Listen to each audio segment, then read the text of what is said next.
tarde. Vamos dar início ao último ciclo deste ano, um ciclo de conferências que se promete extremamente instigante, pois é um tema que não está normalmente na nossa agenda, que é a natureza e o futuro da epopeia, a sua presença na literatura brasileira. Vamos ter nesse ciclo, a partir de hoje, como conferencista Ivan Teixeira, que vai tratar da tradição do discurso épico na literatura brasileira. O próximo conferencista será Saulo Neiva, falará sobre tensões em torno da poesia épica na modernidade.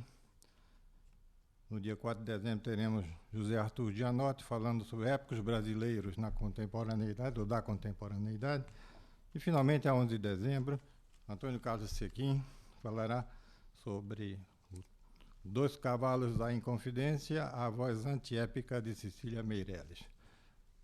Como veio, esse ciclo se anuncia extremamente fecundo de debates e de aproximações do tema, porque não é um tema, digamos, cotidiano, ou do nosso cotidiano, discutir o gênero epopeia, o gênero mais antigo da poesia. No Brasil,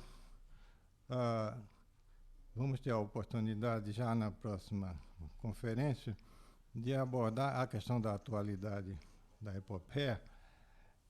E recordo que,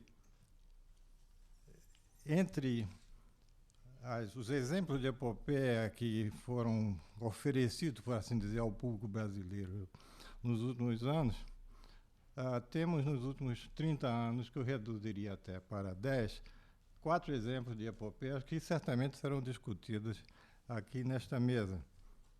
Temos a obra do nosso Carlos Nejar, de 1980, Um País do Coração, a obra do Geraldo Melo Mourão, de 1999, sobre a invenção do mar, a de Marco Sascioli, sobre Latinoamérica, ou esse título de Latinoamérica, e a de Haroldo de Campos, A Máquina do Mundo Reinventada. Se o Saulo Neves, que vai estar conosco a próxima semana, tivesse esperado mais um ano ou dois, teria substituído Um País do Coração de Nejar por Odisseus do Velho, e então teríamos que todos essas quatro epopeias foram produzidas num período curtíssimo de 11 anos. Isso talvez, como introdução, mostra que a epopeia não está morta, pelo contrário, está muito viva. E é disso que vamos ter que tomar conhecimento através das palestras que chegam. Eu não estou aqui como conferencista, mas apenas como introdutor desse ciclo, que vai estar sendo coordenado pelo nosso poeta Carlos Nejar, mas queria deixar apenas, talvez, para debate eventual dos próprios conferencistas, a questão da relação entre a epopeia e o poema longo, ou o poema livro, que este sim é um tema que tem estado na superfície da crítica, da polêmica literária, por tempos quase que imemoriais, e com pronunciamento bastante forte desde pelo menos o século XIX, de Edgar Allan Poe até o nosso século, Robert Graves, que tem discutido fundamentalmente esse problema do poema longo, da poeticidade do poema longo. Enfim, são considerações muito vagas, feitas por um leigo no assunto, mas que achei pertinente deixar como provocações para o que vamos ter que debater nos próximos 4 conferências deste ciclo. Deixo a apresentação do nosso conferencista de hoje, ao coordenador do ciclo, o poeta Carlos Nejar, e, desde já, passo a ele a condução desta reunião.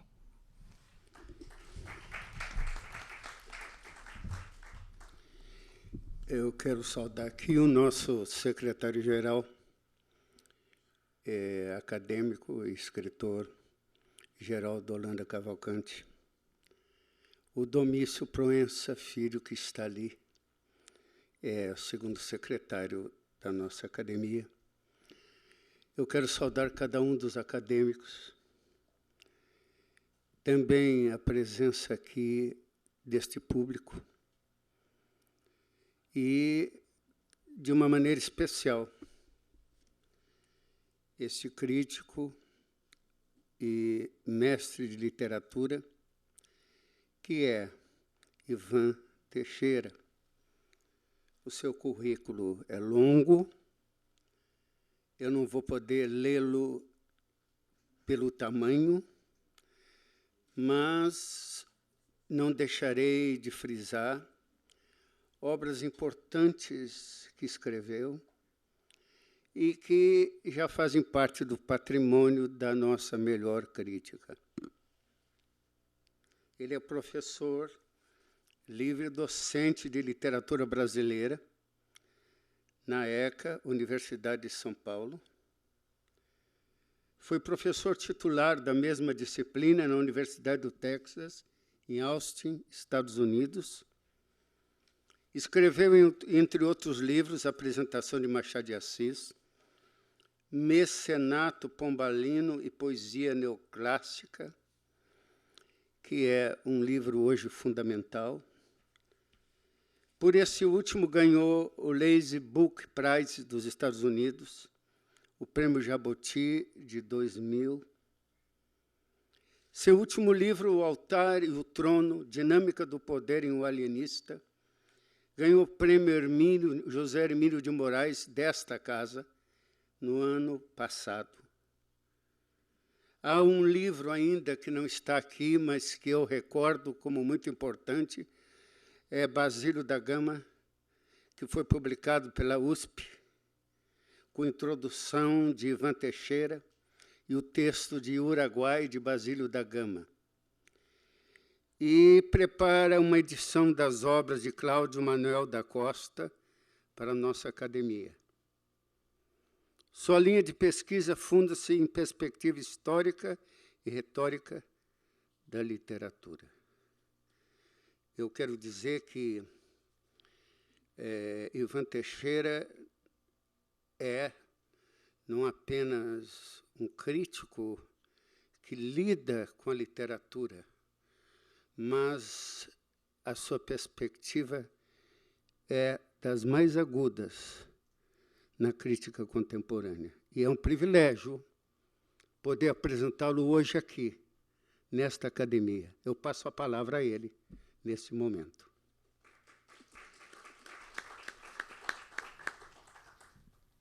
Muito obrigado.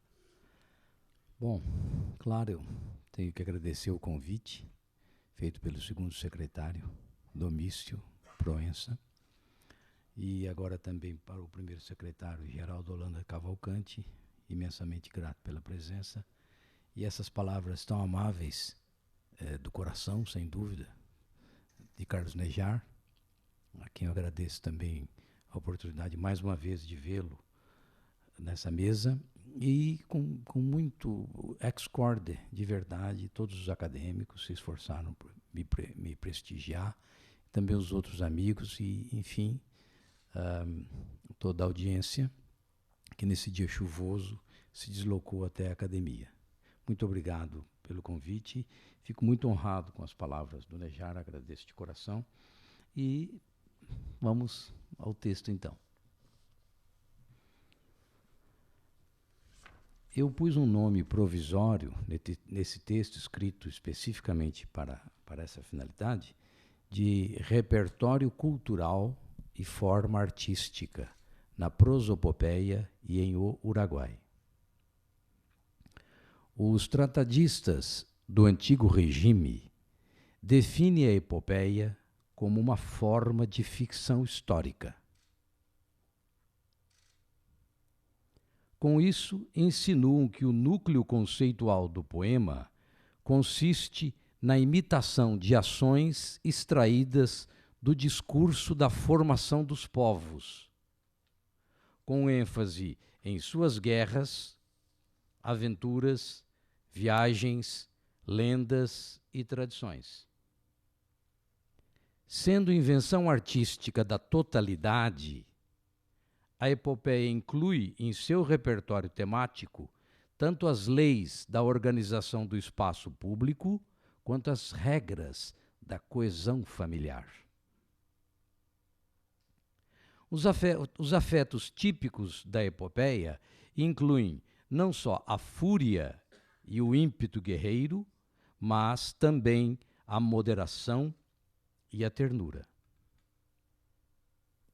Além de hábil manejo da sorte, o herói deveria falar tão bem como os deuses. O sentido do mundo evidencia-se em suas palavras. Todavia, o sinal mais evidente da complexidade da poesia épica consiste, talvez, na transformação da realidade histórica em realidade simbólica. Nesse sentido, a epopeia confunde-se não só com o mito, mas também com o discurso religioso, visto que ambos procuram ordenar o caos da primeira percepção do mundo, conferindo ao logos um mínimo de racionalidade e um máximo de significação poética. Derivada de cultura milenar, a epopeia se constrói por sabedoria revelada.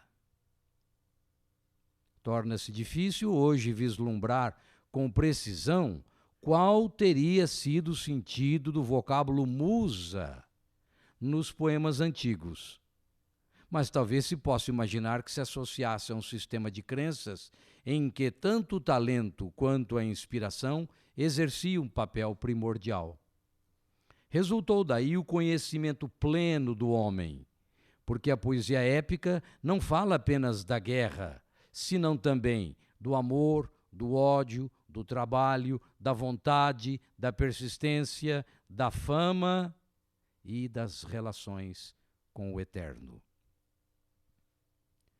Por captar parcelas de cada área do saber e de todo o canto do caráter, a epopeia será síntese e confluência da história do homem. O cantor épico dominava não só o saber íntimo das matérias poéticas, mas também o coração das pessoas, o desejo das divindades e as diferenças dos grupos sociais. Do ponto de vista técnico, os tratados do antigo regime recomendavam 2 princípios relevantes para que o enunciado se caracterizasse como épico. A mimesis, em primeiro lugar, deveria ser mista, e, em segundo, a mimesis deveria ter integralidade. Retomando Aristóteles, os tratadistas informam que há 3 modos de mimesis por meio da palavra. A imitação em que fala somente o poeta, a imitação em que falam apenas as personagens e o modo misto de imitação, em que falam tanto o poeta quanto as personagens. Tal como hoje é compreendida, a imitação em que fala apenas o poeta seria o gênero lírico. Aquela em que falam apenas as personagens, sem interposta pessoa, corresponde ao gênero dramático. E o modo misto de imitação, admitindo o convívio do poeta com as personagens, seria propriamente o gênero narrativo, que tanto presidiu a epopeia antiga e suas derivações a partir do Renascimento, quanto hoje caracteriza o romance. Por essa razão histórica, o romance ainda é considerado como imitação épica do real. Insistindo no ponto de vista técnico, a mimesis épica oscila entre 2 grandes possibilidades no modo de narrar: a ordem natural e a ordem artificial, ambas associadas à posição dos eventos no relato. A ordem natural seria aquela que faz a narrativa começar pelo início da fábula, começando, portanto, pelo início da fábula, apresentando depois o meio e, mais adiante, o final, a ordem normal dos eventos na fábula ou na história. A narração artificial começa pelo meio da história, dispondo depois o começo e mais tarde o final. No século XVIII houve controvérsia sobre a melhor forma de narrar, tendo, depois de muitas discussões, prevalecido a recomendação da maneira artificial, isto é, a epopeia deveria começar em medias res, tal como se observa na Odisseia, na Eneida e em Os Lusíadas. Todavia, quer optasse pela narração artificial ou pela narração natural, o poeta não deveria jamais ignorar o preceito da integralidade ou unidade da ação épica. Por isso, apoiados em Aristóteles, os retores setecentistas recomendam clara noção sobre as categorias filosóficas de princípio, meio e fim. Sugerem, portanto, que princípio é aquilo antes do que nada existe. Depois, sim. Meio seria aquilo antes e depois do que requer alguma coisa. Observando a mesma lógica, fim define-se como aquilo antes do que existe algo. Depois, não. São noções importantes para a ideia da integralidade da ação épica. Quanto à finalidade, a epopeia deveria tanto ensinar quanto divertir. Pela ação heróica e pela intervenção dos deuses na narrativa, proporcionaria a maravilha e o entretenimento. Pelo modelo dos comportamentos e pela conclusão das moralidades, propunha a imitação dos exemplos e o culto das boas ações. De modo geral, esses preceitos explicam tanto a estrutura das epopeias homéricas, quanto o modelo de Virgílio e o seu ressurgimento em Os Lusíadas. Ainda conforme os tratados do Antigo Regime, outro objetivo da epopeia seria igualmente a construção da eternidade, entendendo-se por isso a edificação da história mediante o texto artístico. Até aí falam os retores e preceptistas. Hoje pode-se perguntar: em que consiste o texto artístico? Como hipótese de síntese, imagino que o texto artístico seria aquele capaz de operar a fusão entre fantasia e uso imaginoso da língua. A tradição recomenda observância das normas e respeito aos modelos. Em perspectiva atual, preferem-se valorizar no passado não só as epopeias que tenham alargado os horizontes da técnica de narrar, mas também aquelas que tenham instaurado uma prática renovadora do idioma. Genericamente concebida, a verdadeira epopeia deve buscar correspondência entre a bravura do herói e a coragem do escritor. A aventura do espírito deve se manifestar tanto na ação épica quanto na luta do autor pela renovação da arte. Além de incorporar a tradição, um grande épico deve alterar as estruturas e propor usos imprevistos aos olhos dos gramáticos e das forças conservadoras do idioma, ficando obviamente claro que nem todos os gramáticos são conservadores. Nesse sentido, os Lusíadas representam tanto um ponto de chegada quanto um ponto de partida, porque neles, nos Lusíadas, se concentram os ensinamentos da epopeia antiga e as modulações da arte medieval, disponibilizando igualmente sugestões para os séculos futuros na língua de Machado de Assis. Pela mesma via magna de Camões, o impulso épico chegou ao Brasil antes mesmo da literatura brasileira. Refiro-me ao apreciável esforço de Bento Teixeira, cuja prosopopeia de 1601 nada tem de desprezível. Pelo contrário, Trata-se de um dos textos mais inquietantes da literatura colonial brasileira, e esta é uma convicção sincera. De fato, imagino que a prosopopeia possa ser considerada como uma narrativa sobre a fundação do Brasil, a partir da história de Pernambuco.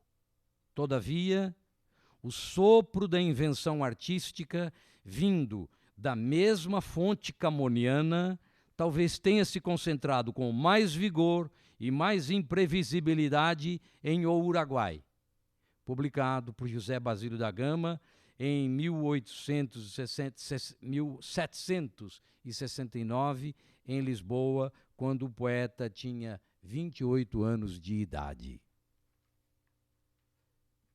Observando o modo artificial de exposição, primeiro falarei de O Uruguai, depois apresentarei uma única noção sobre a prosopopeia. Acredito que os primeiros versos de Uruguai exemplifiquem não só a graça do talento, mas também as inovações de um espírito verdadeiramente comprometido com a arte. Aqui, se não for muita petulância, eu ia perguntar se nós podíamos projetar o texto que eu enviei. É possível? Ali está. Sim, claro. Então, o primeiro texto é esse, não é? Então, esses versos iniciais do Uruguai. Fumam ainda nas desertas praias, lagos de sangue tépidos e impuros, em que ondeiam cadáveres despidos, pasto de corvos. Dura ainda nos vales o rouco som da irada artilharia. Musa, honremos o herói que o povo rude subjugou do Uruguai e, no seu sangue, dos decretos reais lavou a afronta. Ai, tanto custas a ambição de império. Os 5 primeiros versos do poema, em vez de propor o assunto, esboçam um lamento diante do cenário das devastações oriundas do assunto, que é a guerra entre os povos. Depois o texto invoca a musa e propõe o louvor ao herói que, em nome da coroa, teria eliminado a suposta causa da discórdia. Ai, tanto custas a ambição de império. Como geralmente acontece com as grandes obras de arte, o Uruguai participa do debate cultural do seu tempo. Nesses casos, a obra representará uma intervenção singular em controvérsia que tenha relevo e objetividade histórica, processo em que o artista dialoga com o repertório de sua época. Quanto ao leitor, concebido como intérprete de assuntos e decifrador de linguagens, deverá se preparar para descobrir, analisar e entender a dimensão histórica não apenas da obra em si, mas também da controvérsia de que ela participa. Tomando essa noção como pressuposto possível para o conceito da fala, pode-se perguntar: qual terá sido especificamente o discurso cultural de que participa o Uruguai? Pela lógica do presente argumento, o texto de Basílio da Gama deve ser entendido como intervenção artística na controvérsia europeia sobre o conceito e a prática de absolutismo monárquico, particularmente em sua variante conhecida como despotismo esclarecido. Sua condição histórica sugere como base para outras nuances de significado o seguinte entendimento. Por um lado, trata-se de uma defesa da centralização do poder. Por outro lado, trata-se de um ataque contra as forças que supostamente contestavam a soberania do Estado monárquico em Portugal. Assim concebido, o poema encarna as duas hipóteses aristotélicas do gênero epidítico ou demonstrativo, a saber, a celebração, por um lado, a censura, por outro lado. Nesse sentido, o poema será tanto encomiástico quanto satírico. Como defesa e elogio do despotismo esclarecido, o Uruguai tematiza o ministério de Dom José I, 1750-1777, em cujo centro se colocava a figura de Sebastião José de Carvalho e Melo, pequeno fidalgo que passara de diplomata a secretário dos negócios do reino e, como sabemos, chegaria a marquês. Como denúncia de práticas supostamente desintegradoras da unidade do Estado, a alegoria de Basílio agride diretamente a Companhia de Jesus. Conforme o discurso histórico de que partilha o poema, essa instituição lutava por inviabilizar a nova ordem adotada por Sebastião José. 11 anos antes da publicação do poema, na noite de 3 de setembro de 1758, a sege de Dom José I, que regressava de um encontro amoroso, fora atacada por um bando de incógnitos.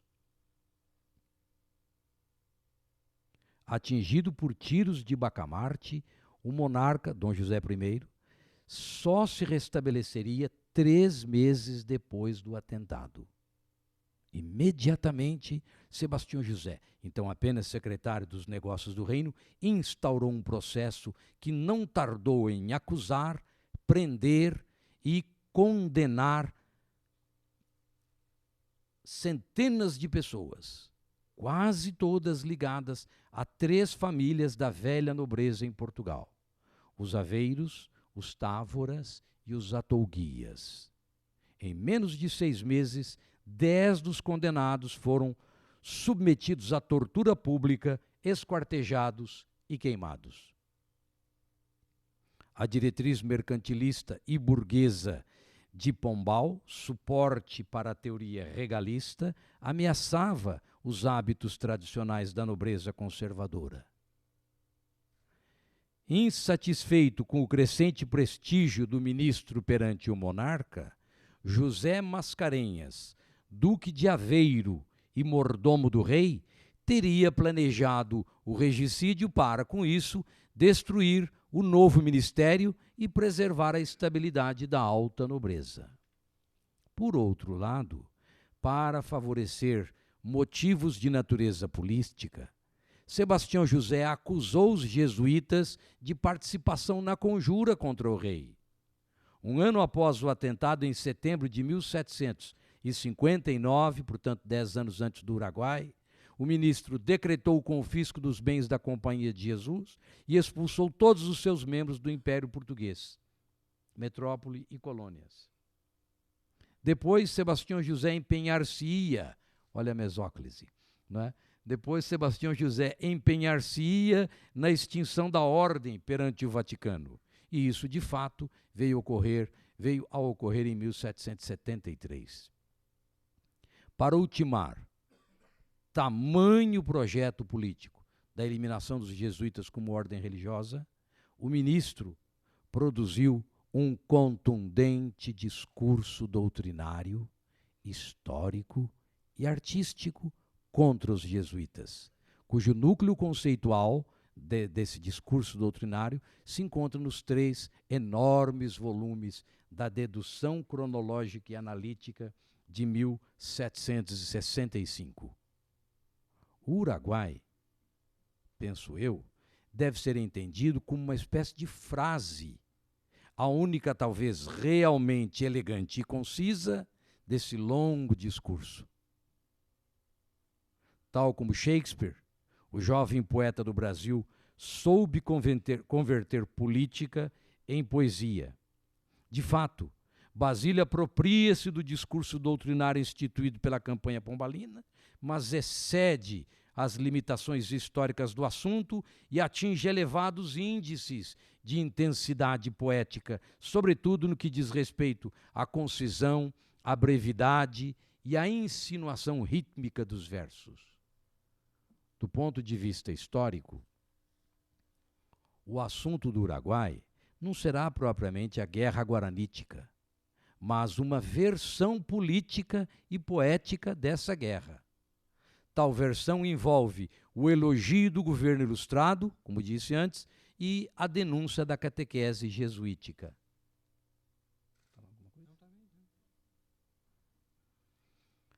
Fundado na dedução cronológica e em outros documentos pombalinos, o Uruguai narra a expedição militar de Gomes Freire de Andrade, governador do Rio de Janeiro, aos 7 povos das Missões. A história inicia-se pela junção do exército espanhol com o português. Unidos, deveriam se dirigir ao território indígena em busca dos rebeldes. Após o primeiro combate, a narrativa, genialmente, se desvia das forças oficiais e focaliza a vida íntima dos índios numa das comunidades. Nelas, havia 2 tipos de autoridade, a dos padres e a dos nativos. Ambas eram consentidas e reguladas pelos missionários. Assim, Padre Balda, desejando o lugar de cacique para seu filho, Baldeta, assassina o índio Cacambo e programa o casamento do filho com a Lindóia, viúva de Cacambo. Depois da morte de Lindóia, Gomes Freire chega ao povoado com um exército lusitano. Os jesuítas, espavoridos, ateiam fogo ao povoado e fogem. O general acolhe os índios e os declara súditos do rei de Portugal. Pacificados e felizes por se livrarem da suposta tirania dos padres, todos os índios se rendem à alegada brandura do general. Como se vê pela síntese da fábula, o Uruguai pode ser lido como uma parábola sobre a unidade da monarquia absoluta. A conexão entre a alegoria do poema e a suposta realidade histórica consiste na ideia de que, assim como os jesuítas teriam maquinado contra a vida de Dom José I, Padre Balda não hesitou em assassinar Cacambo por um interesse particular. Ao lado de Lindóia, ele, Cacambo, sendo cacique, é referido diversas vezes como rei na hierarquia do local. A noção da unidade do Estado moderno, centrado na figura do rei, dissemina-se por todo o poema, mas condensa-se de maneira particular no diálogo ocorrido imediatamente antes da Batalha do Canto II, diálogo entre Gomes Freire e os índios Cacambo e Cepé. Nesse diálogo, Cacambo apresenta-se como fiel defensor da catequese jesuítica. Gomes Freire, como emissário pombalino, busca a sujeição dos rebeldes ao corpo do Estado, cuja integridade, pela perspectiva do texto, se achava ameaçada pelos jesuítas, que teriam movido os índios à desobediência. Diz Cacambo. Podemos tentar o texto, por gentileza? Acho que está muito pequeno. É possível aumentar? Não, né? Mas acho que dá para a gente. Está claro, não é? Então, diz Cacambo ao Gomes Freire: vê que o nome dos reis não nos assusta. O teu está muito longe, e nós, os índios, não temos outro rei mais do que os padres. Se me permite a repetição. Vê que o nome dos reis não nos assusta. O teu está muito longe, e nós, os índios, não temos outro rei mais do que os padres. Ao que responde Gomes Freire: generoso inimigo, é tudo engano. Os reis estão na Europa, mas adverte que estes braços que vês são os seus braços. Eu acho que só essa combinação generoso inimigo já dá a medida do poeta. Como Camões, cara minha inimiga, em cuja mão pouso destino os meus contentamentos. cara minha inimiga equivale a generoso inimigo. É tudo engano. Os reis estão na Europa, mas adverte que estes braços que vês são os seus braços. Imagino que o leitor atual não deva buscar em Uruguai senão a invenção poética, preservando o equilíbrio tanto perante a sátira à civilização jesuítica, quanto perante a defesa da doutrina do Estado laico. O debate em que Basílio se envolveu pertence ao século XVIII e não ao nosso. Mesmo assim, o jovem poeta foi capaz de produzir uma obra que transcende os próprios limites. Dirigindo-se ao futuro, os versos finais do poema sugerem que o talento e a imaginação devam se sobrepor às ideologias e se apresentar como estímulo ao desenvolvimento não só da arte, mas também do espírito. E os versos finais são esses. Epílogo? Isso. Serás lido, Uruguai. Cubra os meus olhos embora um dia escura noite eterna. Tu vive e goza a luz serena e pura. Vai aos bosques de Arcádia e não receis chegar desconhecido àquela areia.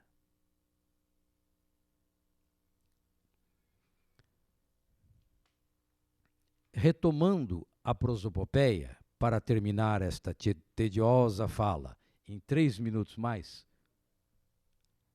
pode-se sugerir que o poema de Bento Teixeira pretende também interferir no debate europeu sobre o reconhecimento da colônia, genericamente concebida, na formação da economia e dos valores morais da metrópole. Cabia ao escritor, no caso Bento Teixeira, formular uma imagem poética dos esforços da criação e do desenvolvimento da capitania de Pernambuco na longínqua América Portuguesa. Duarte Coelho Pereira, o primeiro donatário, chegou à sua capitania em março de 1535. Depois de lutar contra os índios caetés, fundou a cidade de Olinda e se empenhou na colonização do lugar, que chamou Nova Lusitânia. Duarte Coelho e sua esposa, Dona Brites, tiveram 2 filhos, Duarte Coelho de Albuquerque e Jorge de Albuquerque Coelho, ambos nascidos em Pernambuco. A formação da Nova Lusitânia ocasionou tanto suor quanto sangue na região. Como costuma acontecer em situações de transplante cultural abrupto, a religião, a ética, os costumes e o projeto do dominador confundem-se com a violência e com o massacre sumário das populações nativas. Esse arquétipo histórico já se produzira na África e na Índia e se repete agora, no começo do século XVI, nos anos 30, em Pernambuco, enfim, no Brasil. Esta será a matéria do canto da prosopopeia. Por tal perspectiva, parece verossímil sugerir que o poema celebre a inclusão do Brasil no modo de produção europeu, com destaque para a fase heróica da implantação da base operacional da agroindústria do açúcar. Nesse sentido, o poema seria uma espécie de metonímia, pois a partir de Pernambuco sugere uma síntese heróica de todo o país naquele momento. Todavia, Bento Teixeira tem sido acusado de imitação servil de Camões, razão pela qual caiu em desprestígio tanto na crítica literária quanto na história da cultura. Gostaria de sugerir a hipótese de uma revisão crítica da matéria.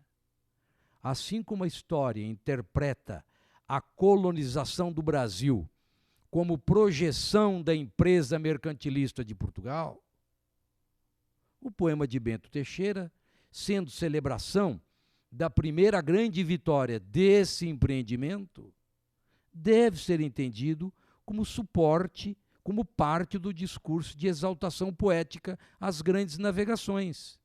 Nesse sentido, seria igualmente verossímil, culturalmente verossímil, admitir que os Lusíadas fossem tomados como modelo da prosopopeia. Por outro lado, insatisfeito com os critérios excludentes de Silvio Romero, de José Veríssimo e de Honor de Carvalho, Afrânio Peixoto, em memorável edição da prosopopeia, promovida em 1923 pela Academia Brasileira de Letras, propunha a reinclusão do poema no cânone vivo da literatura brasileira. Entre os argumentos a favor do poema, Afrânio Peixoto cita a estrofe 87, extraída da Batalha de Alcácer Quibir, também contemplada na prosopopeia. Em momento de desânimo na luta, alguns soldados portugueses fogem do combate. O jovem Duarte Coelho de Albuquerque, que deixara Pernambuco para servir Dom Sebastião na África, repreende os correligionários desta maneira: assim dirá, mas eles, sem respeito à honra e ser de seus antepassados, com pálido temor no frio peito, irão por várias partes derramados. Duarte, vendo neles tal defeito, lhes dirá: corações efeminados, lá contareis aos vivos o que vistes, porque eu direi aos mortos que fugistes. Afrânio Peixoto, na mencionada edição da ABL de 23, julga que essa estrofe justificaria o esforço de conceder atenção ao poema de Bento Teixeira. E se me perdoem, eu apoio plenamente esta reivindicação de 80 e poucos anos. Além disso, outro argumento em favor da recuperação do poeta. Além disso, não se pode esquecer que no final do século XVI tornou-se comum na arte europeia a apropriação deformante de princípios dos grandes mestres do passado recente. Nesse processo, Michelangelo, Da Vinci e Rafael foram todos redimensionados em retomadas inesperadas e inquietantes, tal como se observa na pintura de Bronzino, Parmigianino e Tintoretto, por exemplo. Algo semelhante se pode dizer também do trabalho de Giambologna, o grande escultor do período, que retoma Michelangelo numa dimensão deformadora quase paródica. A história da arte do século XX chamou a maneirismo a este movimento de reconquista da tradição recente, deformando-a, ressaltando aspectos que estavam implícitos, mas eles os explicitam e assim por diante. Suponho que essa perspectiva, assim como o Tintoretto retoma Michelangelo e produz algo diferente e valioso, eu acho que é um argumento razoável para tirar daí um argumento contra a desclassificação sumária da prosopopeia.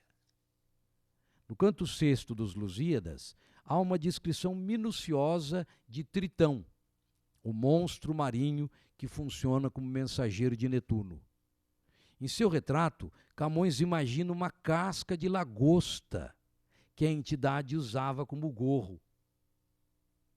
Bento Teixeira também opera uma descrição do mensageiro de Netuno, Tritão, mas no final de seu impressionante retrato faz o seguinte reparo ao mestre: não lhe vi na cabeça casca posta, como Camões descreve, de lagosta.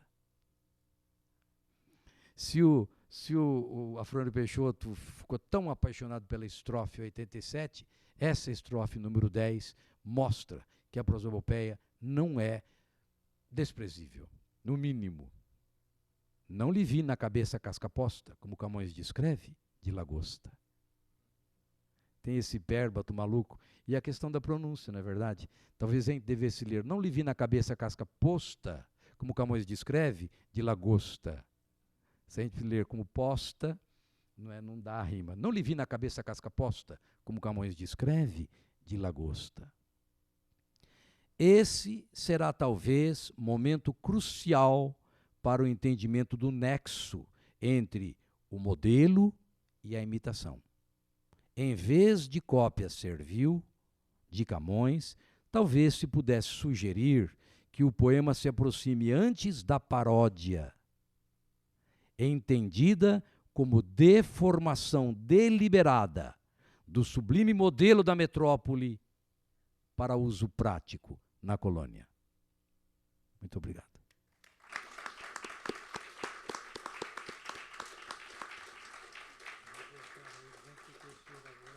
Muito obrigado.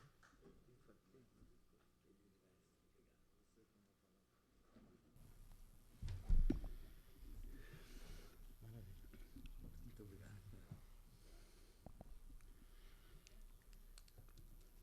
Prezados amigos, o que vale reconhecer depois desta conferência é o inquestionável brilho e a solidez sobre a matéria mostrado pelo expositor, que é um dos grandes especialistas no Brasil, se não maior, a respeito da epopeia e, sobretudo, a respeito do barroco colonial. Mas eu não posso deixar também de responder a uma provocação do nosso querido amigo secretário-geral no que tange às epopeias contemporâneas. Acho, por sinal, que é muito importante esse ciclo, sobretudo para uma atualização do que está acontecendo na literatura contemporânea, a partir da geração de 60, nome, aliás, dado por Nelino Vaz Coelho, e que há organizado por Pedro Lira uma antologia muito bem feita sobre esses poetas, onde eu me incluo. Mas eu não posso deixar de mencionar, porque aqui está presente, por exemplo, o Ivan Junqueira, Consagração dos Ossos. O Marcos Ascioli, que não está aqui hoje, mas autor de vários poemas épicos, entre eles Sísifo. O Adriano Spínola, que está lá, que publicou também um livro de poemas sobre a vida urbana, de grande significado, Táxi. O que não está aqui, eu mencionei aqui o nome, o Geraldo Mourão, que foi referido com Peripécia de Gerardo, e Rastro de Apolo, e Invenção do Mar. O Fernando Pi, com Anti-Universo. O Afonso Romano Santana, com a fala do Índio Guarani. O Pedro Lira, que é um crítico importante e poeta nessa geração, entre outros. Mas o que me cabe é referir a respeito desta conferência de Ivan Teixeira, porque é um crítico que pensa a realidade da literatura e deixa também que a literatura pense nele. E há alguns elementos importantes no correr da conferência que me chamaram a atenção, e penso que chamaram a atenção também aos presentes, quando ele mencionou, por exemplo, que a epopeia se confunde com o mito e o discurso religioso. Aliás, nada mais verdadeiro. É a respeito da ordenação do caos e da percepção inicial do mundo, porque, na verdade, o poeta épico tem uma visão cosmológica. Então, ele tende a perceber a infância do mundo. Só que a épica antiga, esta épica exatamente de Bento Teixeira, e mesmo com grande invenção, a de Basílio da Gama, é uma época de um mundo acabado, como dizia Bakhtin. E a época contemporânea é a época do que vai vindo, do porvir, do que está acontecendo, sendo o tempo personagem. Então, não apenas tem uma visão puramente épica, mas também uma visão lírica, como acontece, inclusive, em poemas precursores, como Eliot, por exemplo, e mesmo em Jorge de Lima, na Invenção de Orfeu. Quando, por exemplo, mencionou que, na épica, a coragem do herói e do escritor se revelam, isso também é outro pensamento muito correto, porque há um fôlego, há uma tentativa de fôlego no poema épico. Então, o escritor tende a entrar num território de ousadia e tenta também buscar uma nova linguagem que se adapte àquele tema. Mesmo que seja, no caso de Bento Teixeira, uma grande influência camoniana, que era o poeta oficial.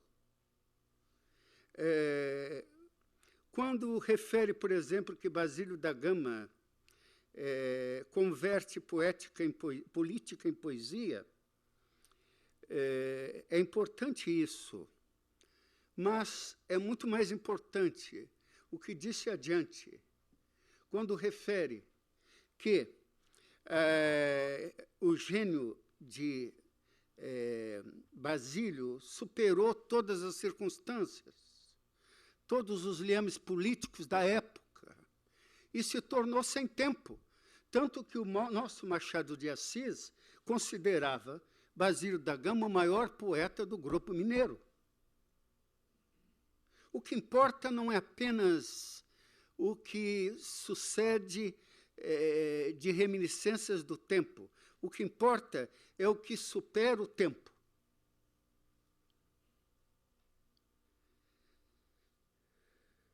E, por fim, a prosopopeia como metonímia, ou inclusão do Brasil no mundo produtivo europeu. É uma visão nova, porque a prosopopeia não tem sido muito valorizada. E isso, então, na conferência de hoje, isso se torna visível, a importância desse autor, que deve ser verdadeiramente reconhecido e resgatado. Nós estamos, aliás, resgatando essa poesia hoje. E eu estou já terminando, porque não posso jamais, pela exiguidade do tempo, tentar fazer conferência paralela. Nós já tivemos uma brilhante conferência nesta noite, e, portanto, os nossos aplausos ao conferencista.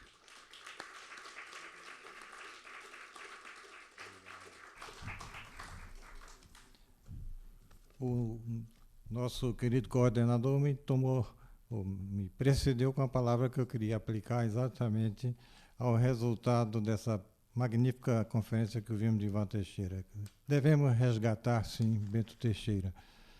A última vez que eu li, eu tinha 14 ou 15 anos, e até fiquei tentado a escrever uma prosopopeia. Felizmente, não passou da segunda folha de um daqueles papéis ao maço, né? Mas me impressionou tanto que me levou a essa loucura juvenil e adolescente. E depois nunca mais o li. Agora, depois dessa sua palestra, prometo que vou voltar a ler Bento Teixeira.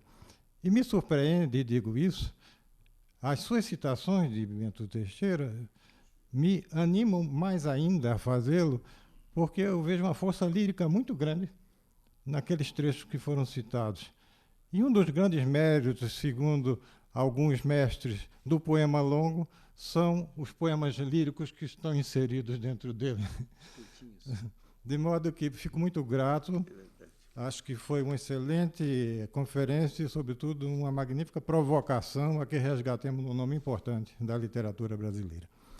E quero agradecer também ao coordenador, que, como um dos raros, não só conhecedores, mas eu digo produtores de poesia épica, pôde também comentar a sua palestra e certamente antecipar muito do que vai estender e dizer mais ao curso das próximas conferências.